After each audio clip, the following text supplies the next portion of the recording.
പൊതുതാൽപര്യത്തിന്റെ പേരിൽ സ്വകാര്യ താൽപര്യങ്ങൾ ഒളിപ്പിക്കാനുള്ള ശ്രമങ്ങളെ കോടതി കർശനമായി തടയുന്നുമുണ്ട്.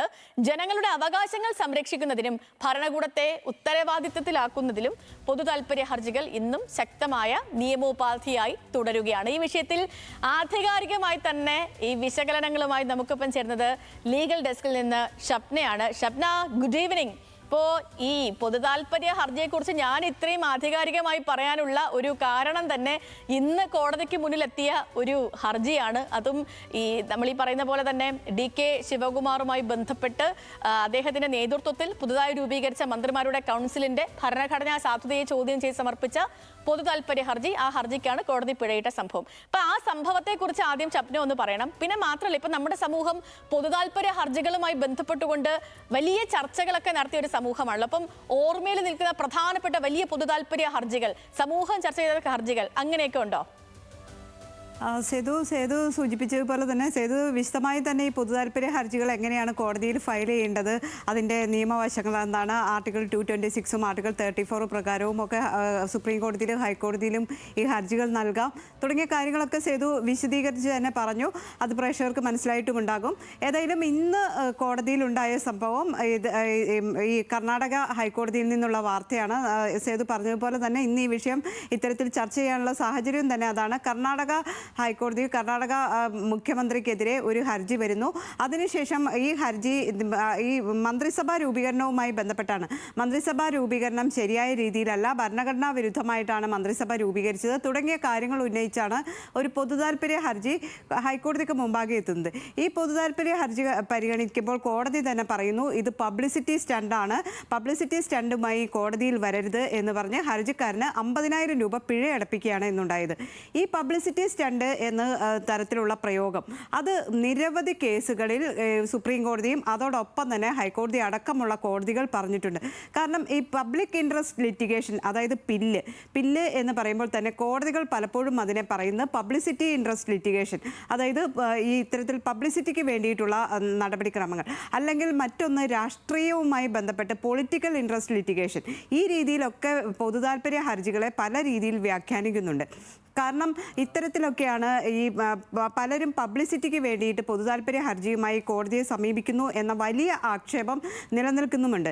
മറ്റൊന്ന് സേതു തന്നെ കേട്ടിട്ടുണ്ടാവും, ശല്യക്കാരായ വ്യവഹാരികൾ എന്ന് കോടതികൾ തന്നെ സൂചിപ്പിക്കുന്ന ചില ആളുകൾ എല്ലാ വിഷയത്തിനും പൊതുതാൽപര്യ ഹർജിയുമായി കോടതിയിലേക്ക് എത്തുന്നു. ഈ പൊതുതാൽപര്യ ഹർജി കൊടുക്കാൻ പറ്റുന്നത് തന്നെ നമ്മളെ നേരിട്ട് ബാധിക്കാത്ത, അതായത് എന്നെ ബാധിക്കുന്നതായിരിക്കണം, പക്ഷേ ഒരു കൂട്ടം ആളുകളെ ബാധിക്കുന്ന ഒരു വിഷയത്തിലായിരിക്കണം പൊതുതാൽപര്യ ഹർജിയുമായി പോകേണ്ടത്.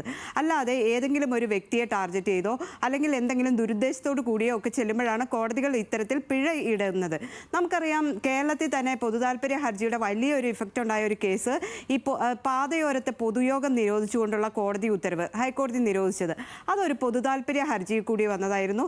ഖാലിദ് മുണ്ടപ്പള്ളി എന്ന ആളാണ് ഇത്തരത്തിലൊരു പൊതുതാൽപര്യ ഹർജി നൽകുന്നത്. കോടതി അത് സംസ്ഥാനത്തെ ഉടനീളമുള്ള പാതയോരങ്ങളിലെ പൊതുയോഗം നിരോധിച്ചു. ഇപ്പോൾ റോഡുകളിൽ ഇറങ്ങിയാൽ അത്തരത്തിൽ റോഡ് ബ്ലോക്ക് ചെയ്ത് പൊതുയോഗം നടത്തുന്നത് നിയമവിരുദ്ധമാണ്.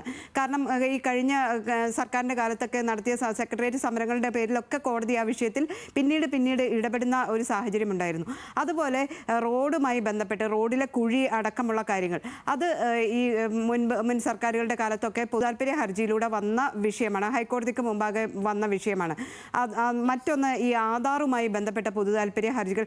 ഏറ്റവും ഒടുവിൽ നമുക്കിപ്പോൾ റീസെൻ്റായിട്ട് നമുക്ക് പറയാവുന്നത് ഈ സ്ത്രീകളുടെ സൗജന്യ യാത്രയുണ്ടല്ലോ, KSRTCയിലെ പ്രിയദർശിനി യാത്രയുമായി ബന്ധപ്പെട്ട് പൊതുതാൽപര്യ ഹർജി ഹൈക്കോടതിക്ക് മുമ്പാകെ എത്തിയിട്ടുണ്ട്. അതിൽ തന്നെ പറയുന്നത് അതൊരു പഠനം നടത്താതെ ഉള്ള സംവിധാനമാണ്. സംസ്ഥാന സർക്കാർ പഠനം നടത്തിയിട്ടുള്ള ഒരു പൊതു സംവിധാനത്തെ തകർക്കും, അതായത് എന്നെയും സേതുവിനെയും മറ്റെല്ലാവരെയും നാളെ അത് ബാധിക്കും, KSRTC ബസ്സുകളുടെ സർവീസിനെ തന്നെ ബാധിക്കുന്ന തരത്തിലേക്ക് മാറുമോ എന്നൊരാശങ്ക ചൂണ്ടിക്കാണിച്ച് 1-2 പൊതുതാൽപര്യ ഹർജികൾ കോടതിക്ക് മുമ്പിൽ എത്തിയിട്ടുണ്ട്. അതിപ്പോൾ അടുത്ത ദിവസം കോടതി പരിഗണിക്കുകയും ചെയ്യുന്നുണ്ട്. ഇത്തരത്തിലാണ് പൊതുതാൽപര്യ ഹർജികൾ കോടതിയിൽ എത്തുന്നത്. പക്ഷേ ഇതിനെ ഈ പബ്ലിസിറ്റി ഇൻട്രസ്റ്റ് ലിറ്റിഗേഷൻ എന്ന രീതിയിൽ പറയുകയും കോടതികൾ പിഴയടപ്പിക്കുകയും ഒക്കെ ചെയ്യുമ്പോഴും ഒരുപാട് ഉപകാരപ്രദമായ വിഷയങ്ങൾ, അല്ലെങ്കിൽ സേതു നേരത്തെ സൂചിപ്പിച്ചതുപോലെ തന്നെ ഈ ശബ്ദമില്ലാത്തവരെ ശബ്ദമായി മാറുന്ന ചില ആളുകളുണ്ട്. ഈ പൊതുതാൽപര്യ ഹർജി കൂടി അവർ കോടതിയിലെത്തുകയും ആ വിഷയങ്ങൾ കോടതിക്ക് മുമ്പാകെ വരികയും കോടതി നിയമപരമായി ഇതിൽ ഇടപെടുകയും ഒക്കെ ചെയ്യുന്ന ധാരാളം സംഭവങ്ങളുണ്ട്. അതുകൊണ്ട് തന്നെ പൊതുതാൽപര്യ ഹർജിയെ നമ്മൾ പൂർണ്ണമായും തള്ളിക്കളയാൻ പറ്റില്ല. പക്ഷേ പബ്ലിസിറ്റിക്ക് വേണ്ടി കോടതിയിൽ എത്തുന്നവരും ഉണ്ട്. ഓക്കെ ഷപ്ന, അപ്പം പ്രേക്ഷകർക്ക് ഇനി ഈ ഒരു വിഷയത്തിൽ ഇനിയൊരു സംശയം ഉണ്ടാകാനുള്ള സാധ്യത ഇല്ല എന്ന് തന്നെ നമുക്ക് പറയാം. എന്താണ് പൊതുതാൽപര്യ ഹർജി എന്നും ആർക്ക് കോടതിയെ സമീപിക്കാമെന്നും ഇതിനു മുൻപ് നമ്മൾ വലിയ അർത്ഥത്തിൽ ചർച്ച ചെയ്ത പൊതുതാൽപര്യ ഹർജികളിൽ നിന്ന് വന്ന വിധികൾ എന്തൊക്കെയാണെന്നും ഒക്കെ വളരെ ഡീറ്റെയിൽ ആയിട്ട് പറയുകയായിരുന്നു നമ്മുടെ ഷപ്ന.